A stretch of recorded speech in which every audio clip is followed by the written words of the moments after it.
I would like to welcome everybody back to Organic Living and Kitchen. Today I'll be canning and making homemade ketchup, which is one of my favorite things to can. I will be using my garden fresh tomatoes.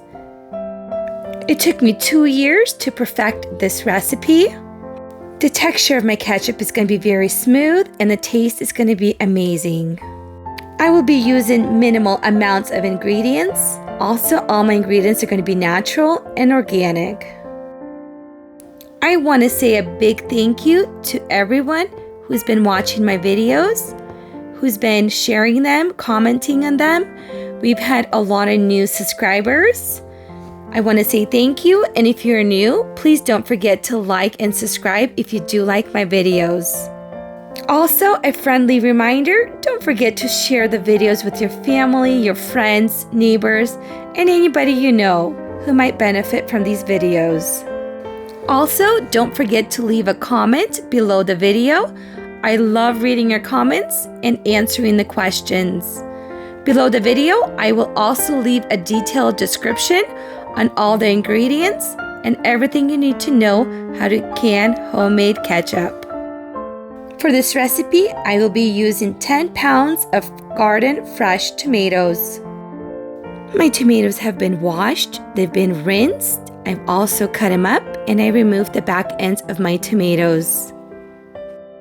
You're welcome to use tomatoes of any color, size, shape, and this is also perfect for your cherry tomatoes.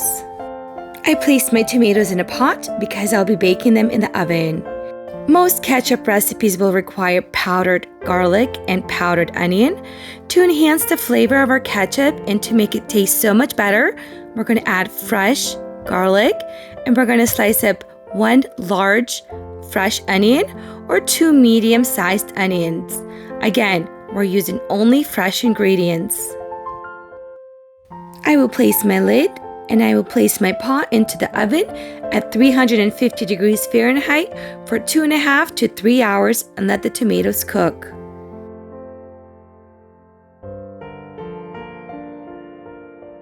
My tomatoes finished cooking. You can see there's a lot of liquid because I am using garden fresh tomatoes. They're super juicy.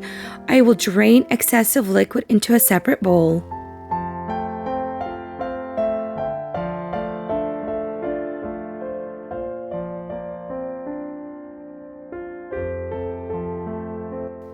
I still have plenty of liquid in my tomatoes. Using a hand blender, I will blend everything together.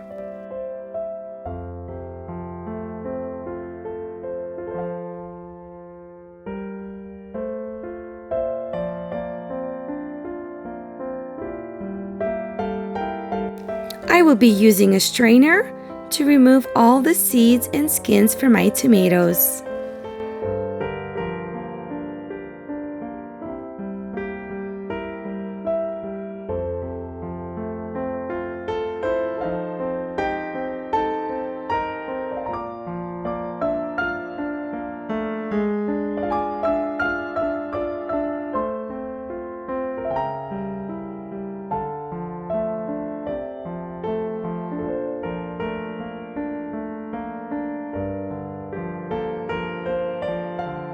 Go ahead and repeat this process till you've drained all the seeds and the skins from the tomato sauce, which again will eventually become ketchup once we put the seasonings.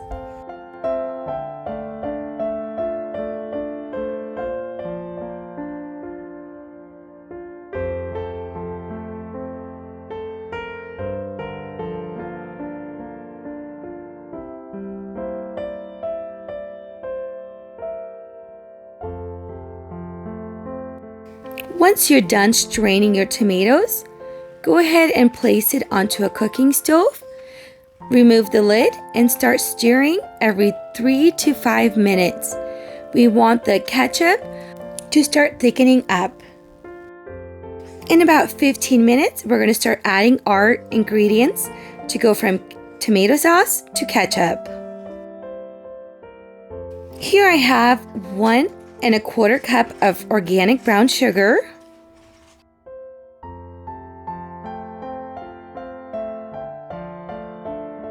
1 tablespoon of Himalayan pink salt,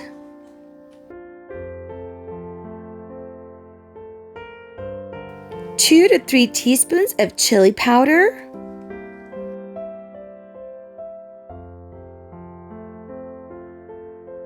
5 to 6 pieces of whole cloves. And the last thing we're going to need is vinegar. You can use from 1.5 cups to 2 cups of vinegar, depending on how you like your ketchup in terms of acidity or vinegary taste. My family likes it more on the vinegary taste. I'll be putting 2 cups, but if it was for me, I like it about 1.5 cups of vinegar. Now we'll be continuing to cook our ketchup on medium heat. Again, no lid. We want it to start thickening up. We're going to be cooking for 45 minutes up to an hour, or till we get to the consistency we want. We're going to be mixing every 3 to 5 minutes so our ketchup doesn't stick to the bottom and doesn't burn. My ketchup has been cooking for 45 minutes now.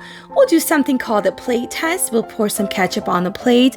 We'll tip our plate over, and if it continues to run down the plate, that means our ketchup is not quite thick enough. In the meanwhile, I'll be boiling my lids, my funnel, and everything I'll be using to can my ketchup. My ketchup is almost done cooking, so I clean my jars. I place them in the oven at 250 degrees Fahrenheit for 25 minutes to sterilize them. My ketchup has thickened up. I usually turn it down to low heat and continue cooking it. I will do another plate test where I pour ketchup on the plate, and if I tip it over, there is no liquid running down the plate. That means my ketchup is ready to be canned. Gently remove the jars from the oven. Do remember jars are super hot. And go ahead and pour your ketchup into the jars.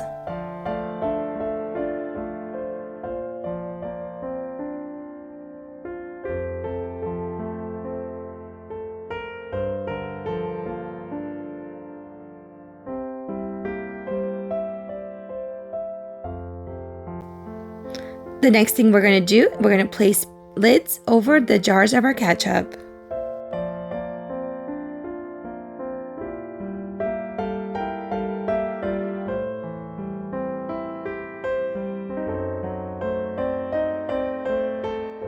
Don't forget to tighten up your lids.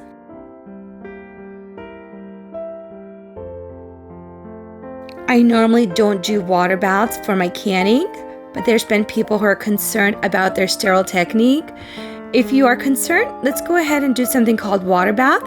We're going to place our canned jars into hot boiling water, placing a wash rag underneath the pot. Make sure the water covers the lids. We're going to cover the pot and boil it for another 20 to 25 minutes.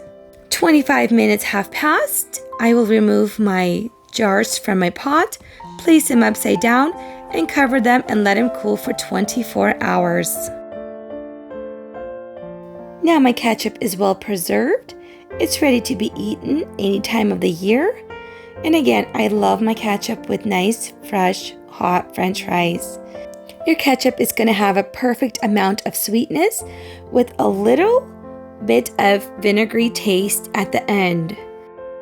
Also, don't forget to check out my previously made videos on how to make homemade stewed tomatoes, delicious chicken kebabs, zucchini bread, and of course my favorite chicken legs. I hope to see you next time. Thank you for watching my videos, subscribing to this YouTube channel. I can't wait to see you back next time. God bless.